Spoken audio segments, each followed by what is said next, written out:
The air in the restaurant is thick with the scent of expensive perfume and old money. It clings to the red velvet chairs, the heavy silverware. My parents sit across from me, their faces expectant, poised. My sister, Sarah, sits beside me, quiet, her hands clasped tight on the table. I feel the weight of their eyes, the decades of unspoken comparison, the history pressed down like the heavy linen napkin in my lap. This isn't just dinner. It's a performance, a ritual I've endured my whole life. Only tonight feels different. Tonight, the script is about to flip violently. My heart hammers against my ribs, a frantic bird trapped in a cage. I look at Sarah. She offers a small, tight smile. My mother adjusts a cufflink on my father's sleeve, a possessive gesture I know well. My father clears his throat, the sound amplified in the sudden silence. This is the moment. The precipice. The air catches in my lungs. Let me know where you're watching from and what time it is. And if you haven't already, please subscribe. It helps me more than you know. I grew up understanding the language of expectation. It wasn't spoken in harsh words, but in quiet preference, in lingering looks, in the subtle tilt of a smile. My sister Sarah was the recipient of the good language. She was sharp, focused, destined for greatness from the moment she aced kindergarten. She followed the path laid out like a red carpet. Top grades, prestigious university, the inevitable, shimmering future in corporate law. The money flowed effortlessly for Sarah. Tutors, summer programs, the best textbooks, the application fees, the endless, crushing cost of law school. My parents paid it all without a second thought, like watering a prize-winning rose. She was the investment, the blue-chip stock in their portfolio of life. They spoke of her future firm, her corner office, the name partner she might someday become, as if it were already etched in stone. Me? I was different. I wasn't the academic prodigy. School was a struggle, a place where I felt like I was constantly swimming upstream. My energy went into other things, building things, fixing things, understanding how mechanisms worked, whether it was a broken bicycle or a convoluted argument. I had a different kind of fire, one that didn't fit neatly into their polished world. Their expectation for me was simpler, lower. Finish something. Find something stable. Don't rock the boat. The financial support was minimal, tinged with a subtle air of doing me a favor, unlike the proud, open-handed investment in Sarah. I learned early that if I wanted something, I had to get it myself. This wasn't bitterness, it was just fact. A quiet, fundamental truth that settled deep in my bones. While Sarah was deep in casebooks and mock trials, I was building. After a messy, unsatisfying stint in a field I thought might appease them, I pivoted. Law had always fascinated me, not the corporate towers they envisioned, but the messy, human, often overlooked corners of it. The small businesses, the individuals fighting uphill battles, the ones who couldn't afford the glittering firm Sarah was aiming for. I saw a gap, a need. And I saw that my knack for fixing things, for understanding mechanics, applied just as well to legal problems. I decided to go to law school, too, but on my own terms. Night classes, loans, working full-time during the day. It was a brutal, lonely grind. While Sarah was networking at lavish law school events, I was falling asleep over textbooks in a cramped apartment. The city sounds a constant lullaby of my own struggle. There was no fanfare from my parents, no proud announcements. It was just my thing. A quiet, determined act of defiance and self-creation. And then I started my firm. One desk in a rented office, a shaky Wi-Fi connection, and a mountain of debt. I took the cases no one else wanted, the ones that required digging, creativity, and sheer stubbornness.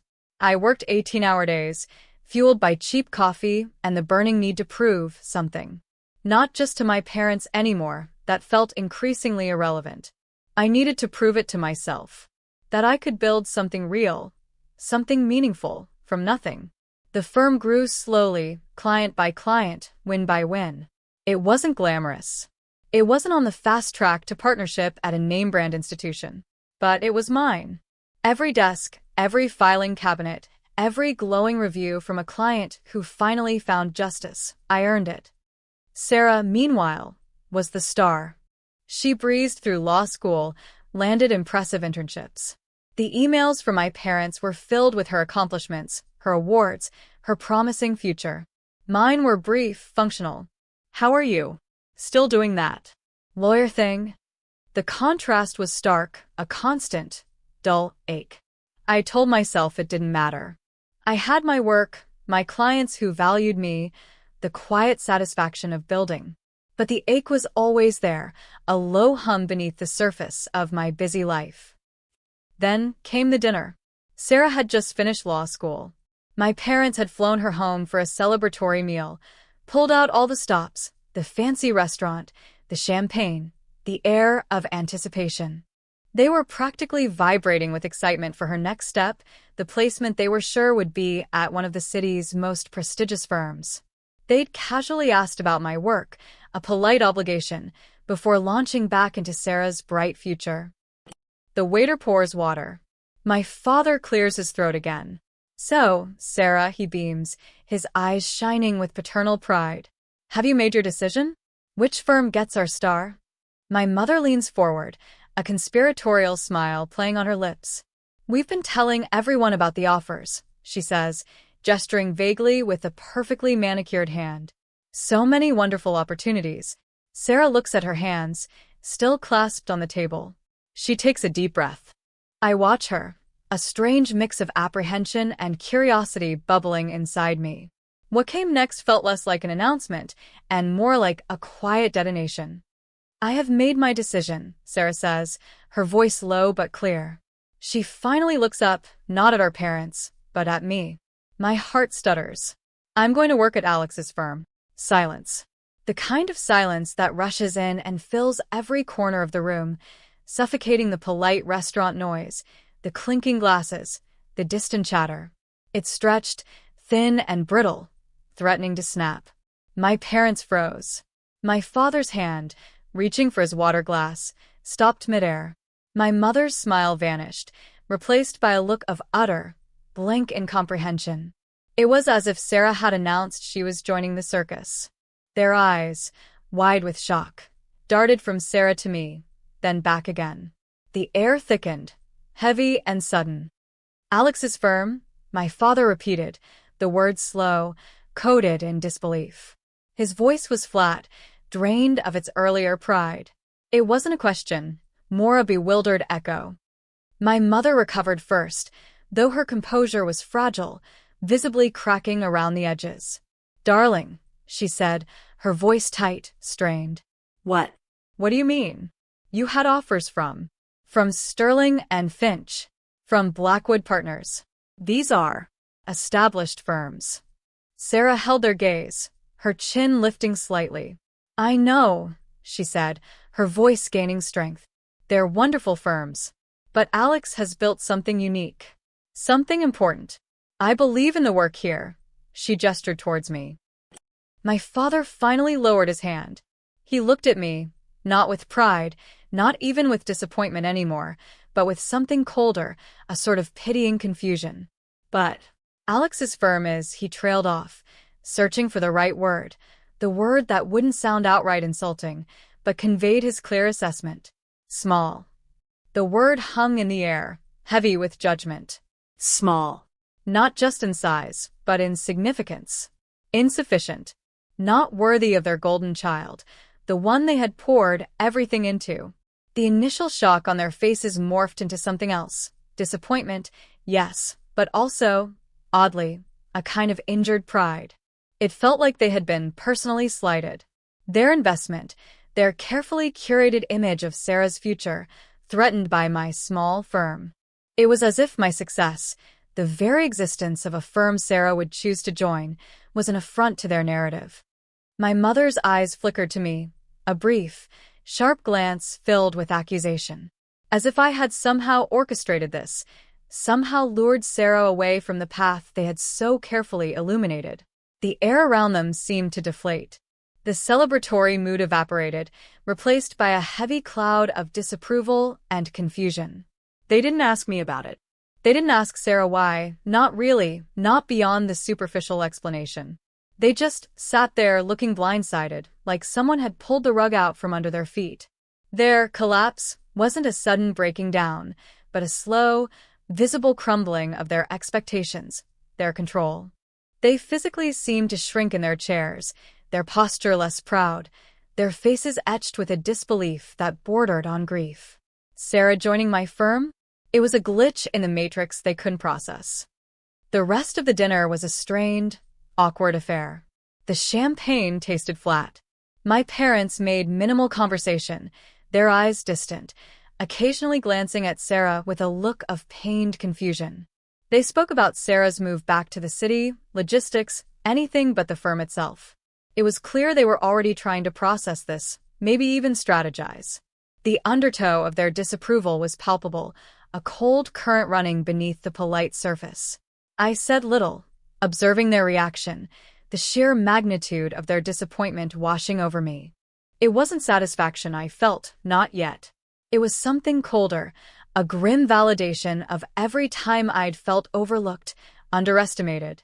Their reaction confirmed it all. My success, my independent success, wasn't a source of pride for them. It was a problem. Sarah started at the firm a few weeks later. The first few days were interesting. She was brilliant, no doubt about it. Her legal mind was sharp, her research skills impeccable.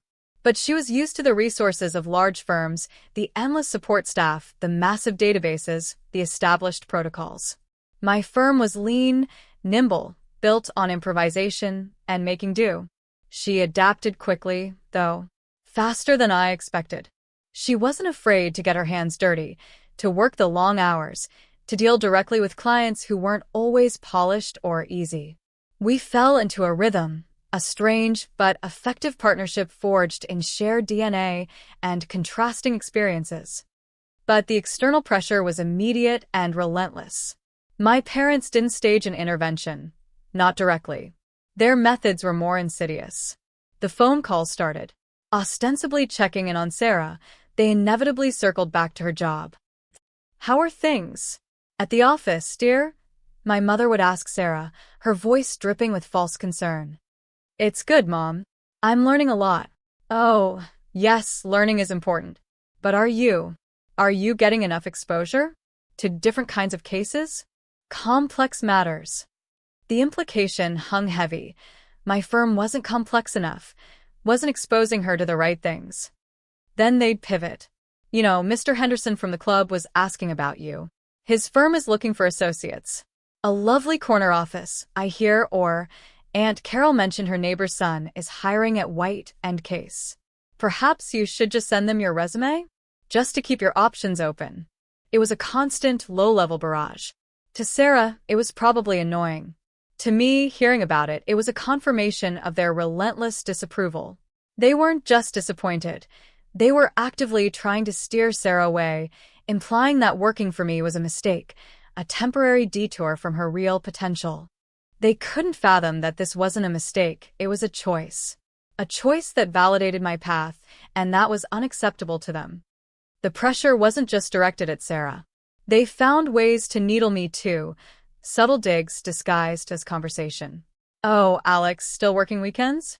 That must be taxing," or when I mention a new client, "Is that a pro bono case?"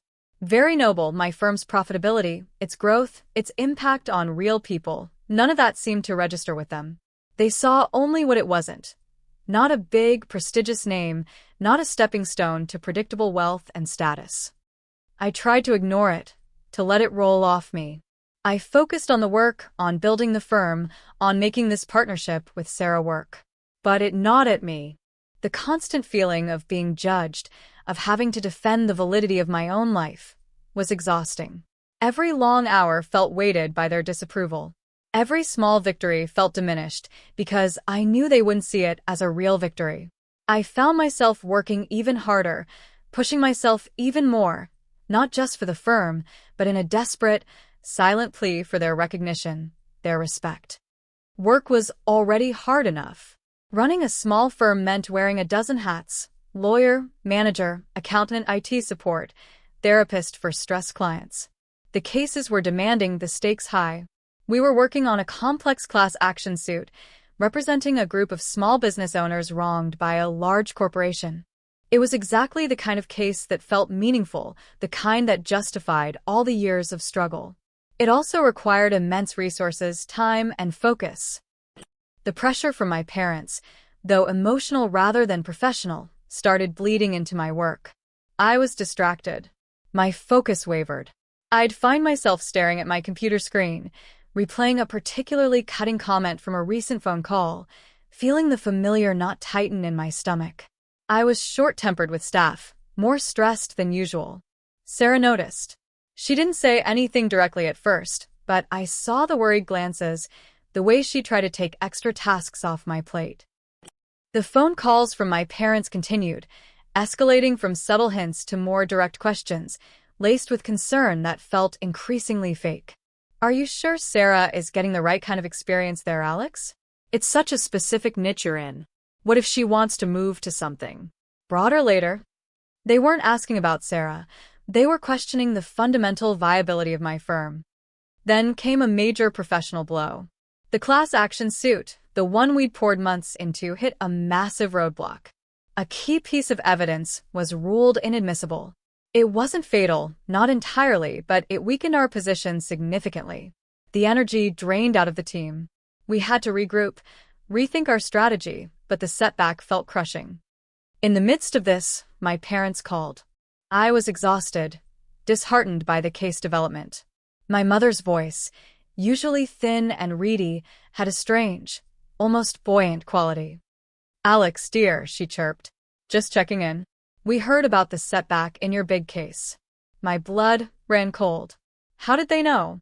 I hadn't told them. I hadn't told anyone outside the firm yet. Who told you that? I asked, my voice flat. "Oh, people talk," she said vaguely. "We were just so concerned. It sounds like a very difficult situation." "It's a challenge," I corrected, trying to keep my tone even. "We're working through it." "Working through it?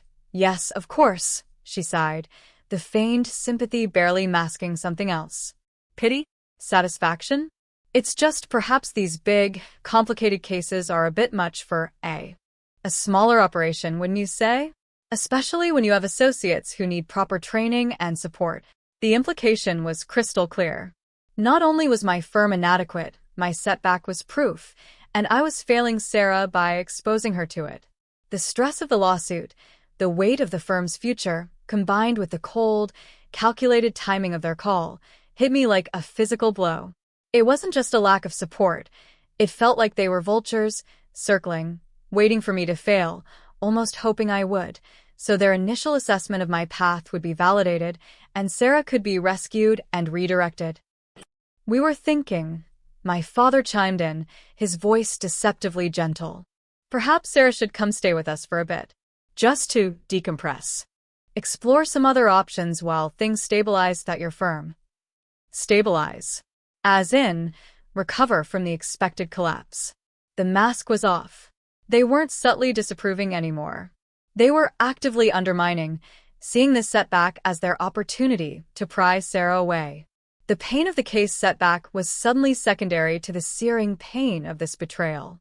They weren't just indifferent to my struggles. They were using them against me, against the very thing I had built from scratch, the thing Sarah had chosen to be a part of.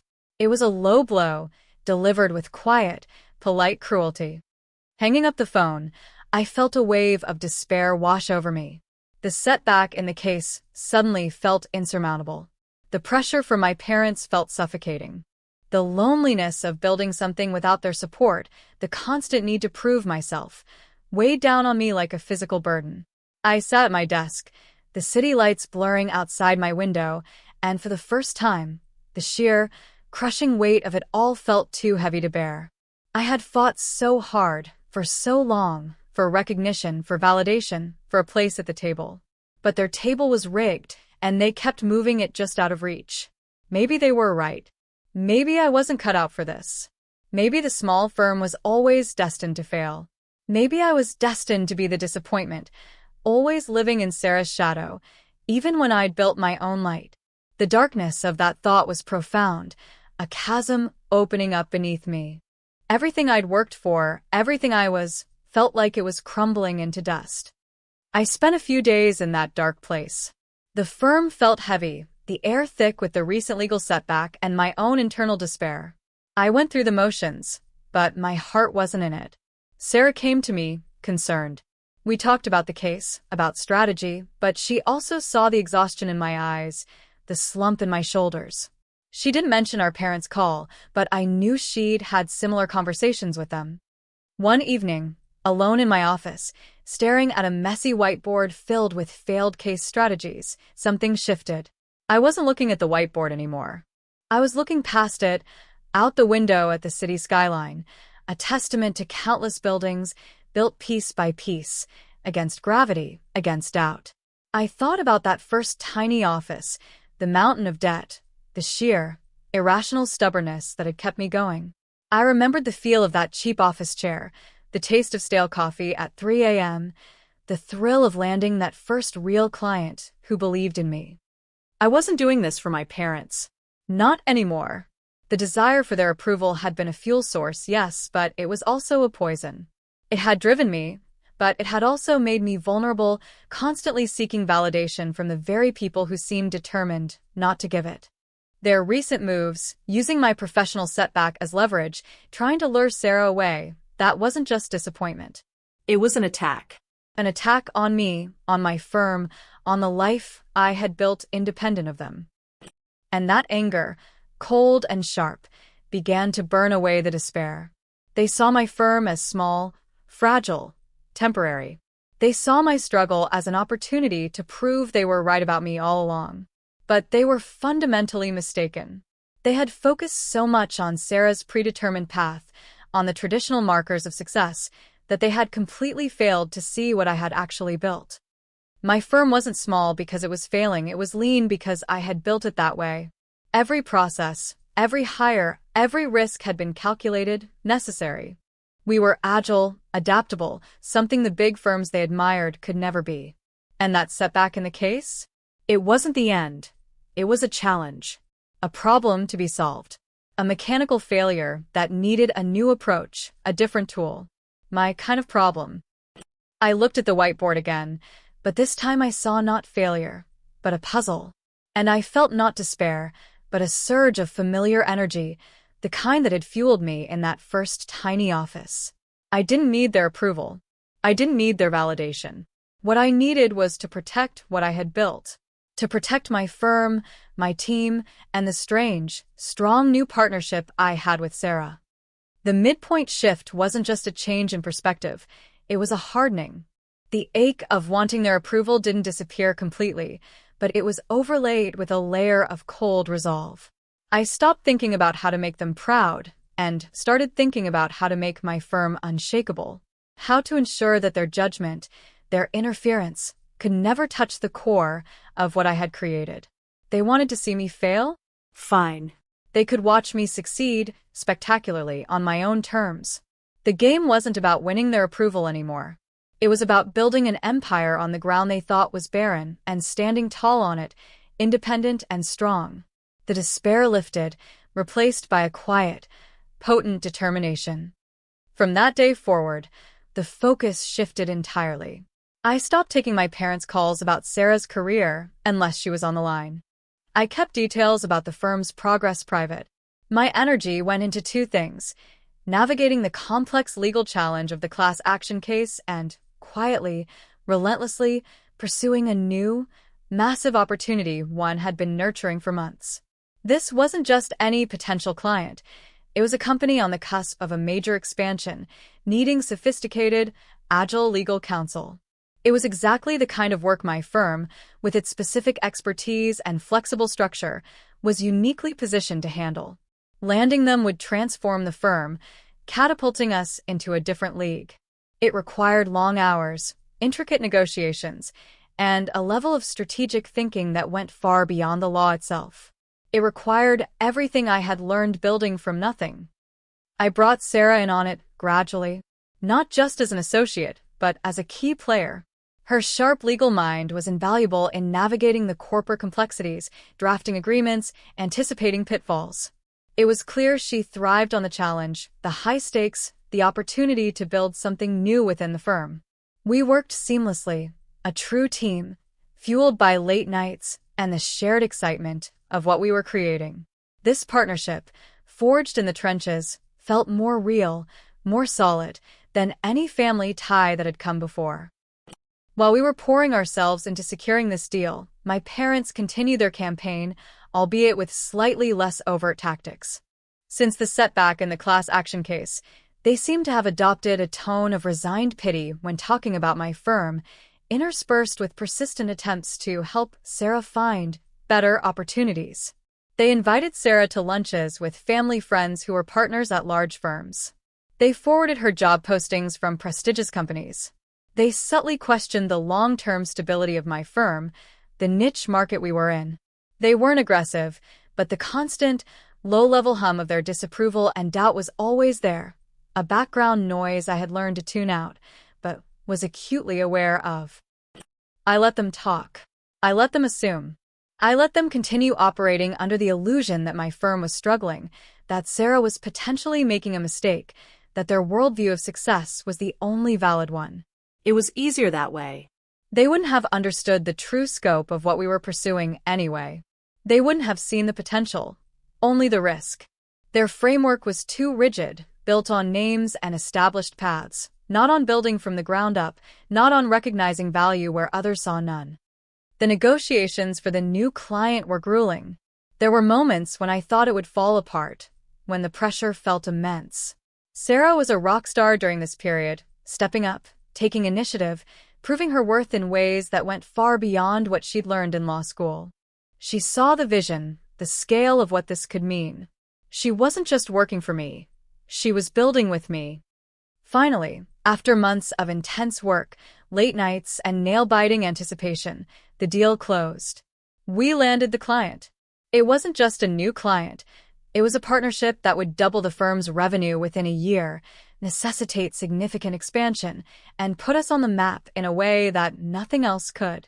It was the culmination of everything I had worked for, validated not by external approval, but by tangible, undeniable success built on my own terms.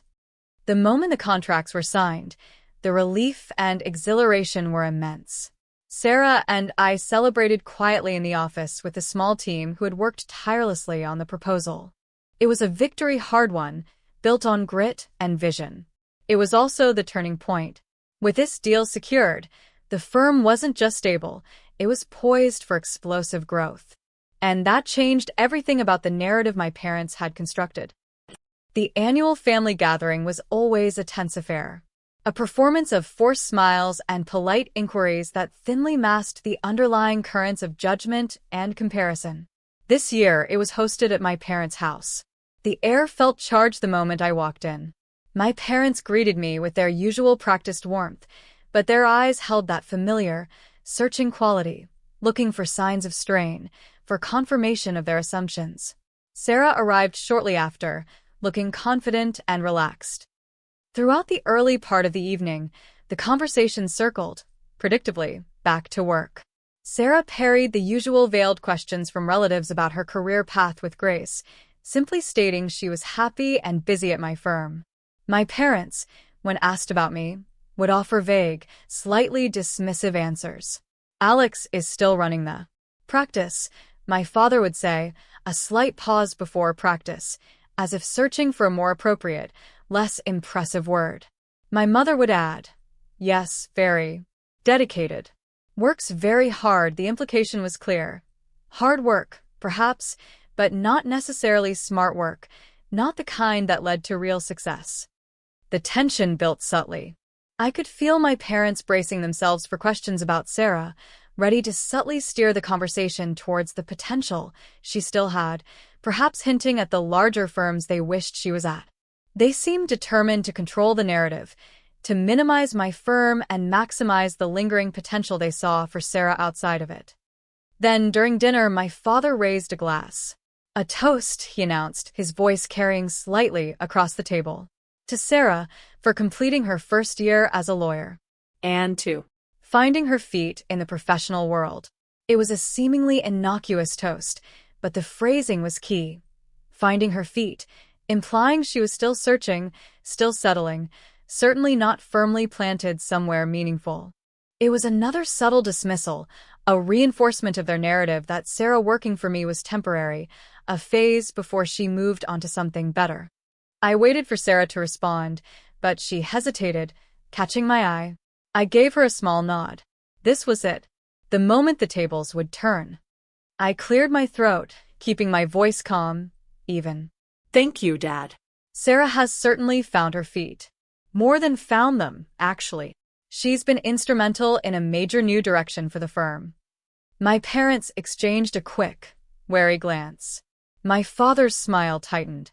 Oh, a new direction. His tone was polite, but skeptical. Yes, I continued, looking directly at them. We recently closed a deal that's going to transform the firm. We've taken on a massive new client, a company that's about to go national, projected valuation in the hundreds of millions within 5 years.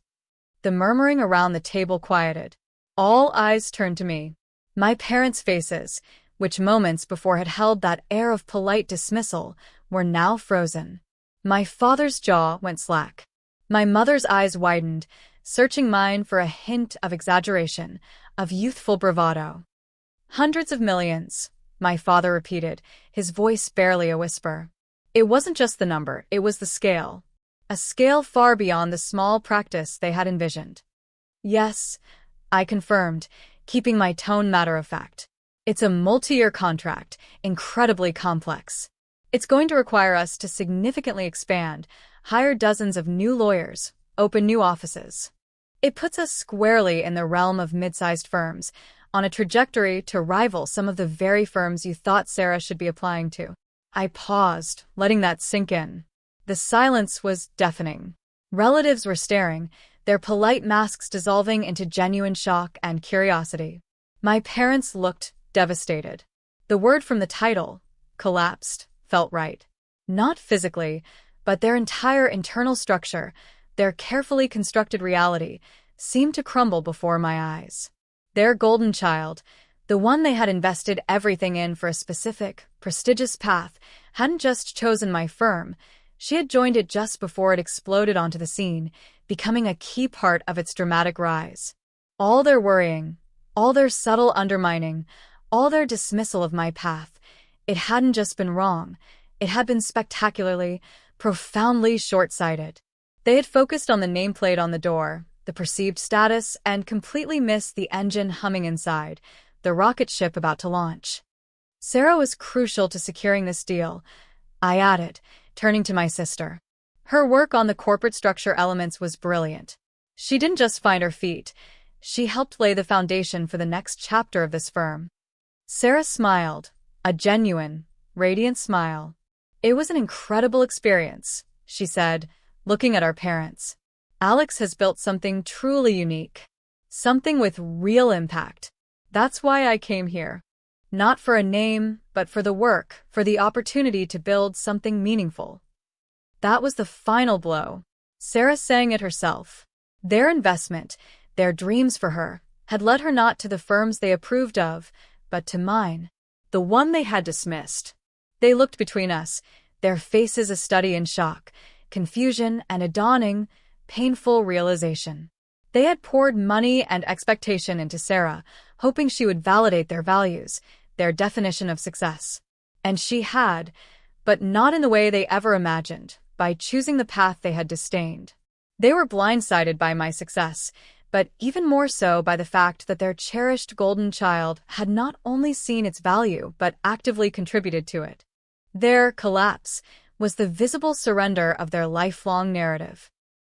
The rest of the evening was a blur of awkward congratulations from relatives and stunned silence from my parents. They barely spoke, their usual proud chatter replaced by a shell-shocked quiet. Their faces were pale, their eyes distant.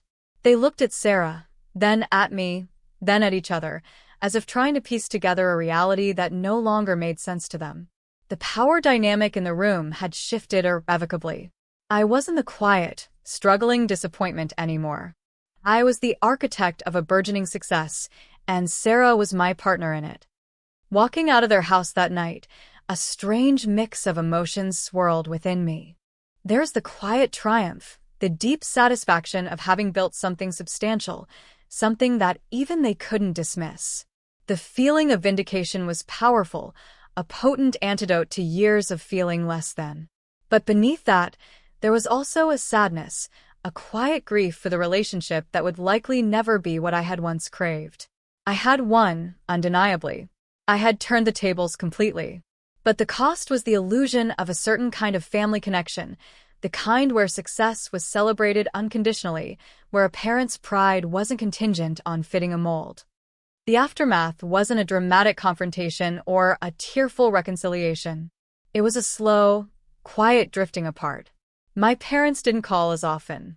When they did, the calls were short, stilted. The subtle digs were gone, replaced by an awkward politeness, a reluctance to talk about work at all. They never congratulated me directly on the new client, never asked about the expansion.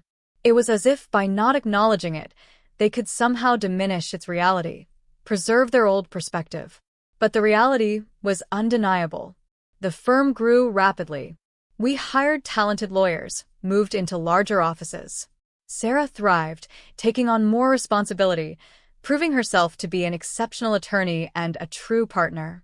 Our bond deepened, forged in shared work and a mutual understanding of the complex family dynamic we navigated. I stopped seeking their approval entirely.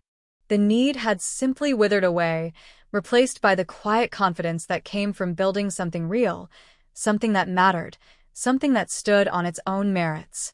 Their disappointment still existed, I'm sure, simmering beneath the surface. But it was their problem now, not mine. Their inability to celebrate my success was a reflection of their limitations, not a judgment on my worth. The victory wasn't about proving them wrong to make them proud. It was about proving them wrong to set myself free. Free from their expectations, their judgments, their narrow definition of what constituted a life worth living, a career worth pursuing. I built my own table, brought my sister to sit at it, and together we built something bigger than I had ever dared to imagine, on a foundation of independence and resilience they never thought I possessed. The collapse wasn't the end for them, I suppose, but it was the end of their ability to define me or to limit Sarah's potential within their outdated framework. And that, for me, was the greatest win of all. If this story hit close to home, I'd love to hear your version. Drop a comment with where you're listening from and what time it is. Thanks for being here. Subscribing helps bring more of these to life.